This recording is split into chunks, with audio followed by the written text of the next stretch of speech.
నమస్తే, నేను నామాల విశ్వేశ్వరరావు, ఎడిటర్, ప్రజామిత్ర దినపత్రిక. వాళ్ళ మీద కేసు పెట్టేశాను, వీళ్ళ మీద కేసు పెట్టేశాను అంటూ మరి లక్ష్మణరావు ప్రచారం చేసుకుంటాడు. ఎందుకంటే తనను అడ్డుకున్న వ్యక్తులపై కేసులు పెట్టేస్తాను అన్న బ్లాక్మెయిలింగ్ నేచర్ ఇందులో ఉంటుంది. దాంతో తనను ఎవరు ప్రశ్నించినా ఇలాగే కేసులు పెట్టేస్తాను అన్న సూచన అందులో ఉంటుంది. అబద్ధానికి ప్యాంటు చొక్కా వేసి కెమెరా ముందు కూర్చోబెడితే ఎలా ఉంటుందో తెలుసా? అచ్చం లక్ష్మణరావులా ఉంటుంది. ప్రపంచంలో ఏ దేశమైనా అబద్ధానికి అంబాసిడర్ను నియమించాలనుకుంటే లక్ష్మణరావుకు మాత్రమే ఆ అర్హత ఉంటుంది. మరి ఎవరైనా పొద్దుటే ఏం చేస్తారు? టిఫిన్ చేస్తారు. మరి సోకాళాలదర్శిని లక్ష్మణరావు అనే వ్యక్తి లేవగానే ఏం చేస్తాడో తెలుసా? ఏం తింటాడో తెలుసా? ఏం తాగుతాడో తెలుసా? అబద్ధాలు తింటాడు, అబద్ధాలు తాగుతాడు. లక్ష్మణరావు నోరు తెరిస్తే చాలు అబద్ధాలే, అన్ని అబద్ధాలే అనే వీడియోని ఈవేళ చూద్దాం. ఆలయదర్శిని పత్రిక నడుపుతున్నానని చెప్పుకు తిరిగే లక్ష్మణరావు అనే వ్యక్తి స్నేహ టీవీలో మాట్లాడిన ఒక వీడియో క్లిప్పింగ్ ఇక్కడ చూడండి. దేవాలయాలు పవిత్రతను కోల్పోయాయని చెప్పడానికి నేను చాలా ఉదాహరణలు నేను చెప్పగలుగుతానండి. కారణం ఏంటంటే ఈ సుదర్శన్ రెడ్డి అనేటటువంటి ఒక వ్యక్తి కార్యనిర్వహణాధికారిగా ఉంటూ కరీంనగర్ జిల్లా ఓదెల శ్రీ మల్లికార్జున స్వామి దేవస్థానంలో అశ్లీల కార్యక్రమాలకు పాల్పడుతున్నప్పుడు ఫోటోలు, వీడియోలు, ఆధారాలతో సహా నేను కవర్ పేజ్ కథనం ప్రచురించడం జరిగింది. అయితే దాని మీద దేవాదాయ కమిషనర్ గారు సంబంధిత ప్రాంతీయ కమిషనర్ గారి నివేదిక అడిగితే ఇదంతా అబద్ధం, లక్ష్మణరావు క్రిస్టియన్ నిధులు తీసుకుని ఈ రకంగా హిందూ వ్యవస్థను భ్రష్టు పట్టించడం కోసం చేస్తున్న తప్ప మరొకటి కాదు, అందువల్ల లక్ష్మణరావు గారి కథనాలు పట్టించుకోవాల్సిన అవసరం లేదు, ఇదంతా వాస్తవం కాదు అని రిపోర్టు ఆల్రెడీ రాసేసి కేసు క్లోజ్ చేసేశారు.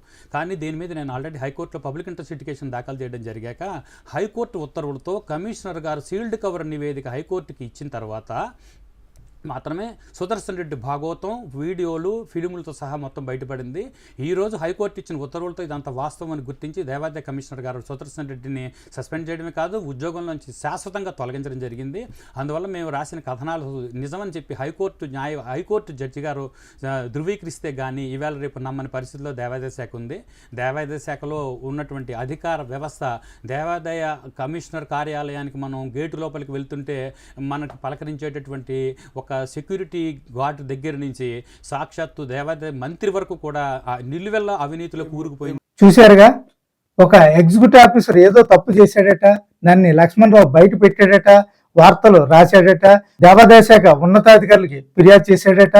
అయితే ఉన్నతాధికారులు మసిపూసి మారేడుగా చేశారట. దాంతో లక్ష్మణరావు హైకోర్టులో పబ్లిక్ ఇంట్రెస్ట్ లిటిగేషన్ కేసు వేసేసాడట.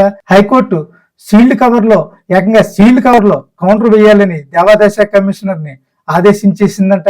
దాంతో దేవాదాయ శాఖ కమిషనర్ ఆధారాలని హైకోర్టుకి సమర్పించక తప్పింది కాదట.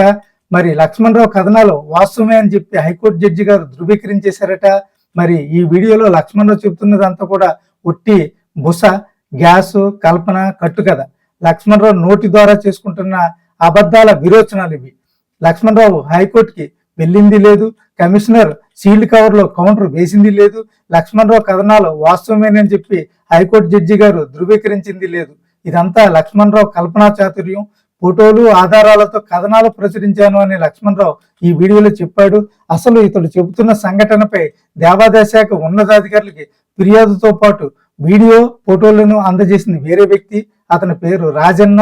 ఆ సంఘటన బయటికి తీసుకొచ్చింది, ఫిర్యాదు చేసింది ఈ సోకాళ్ళ ఆలయదర్శిని లక్ష్మణరావు కానే కాదు.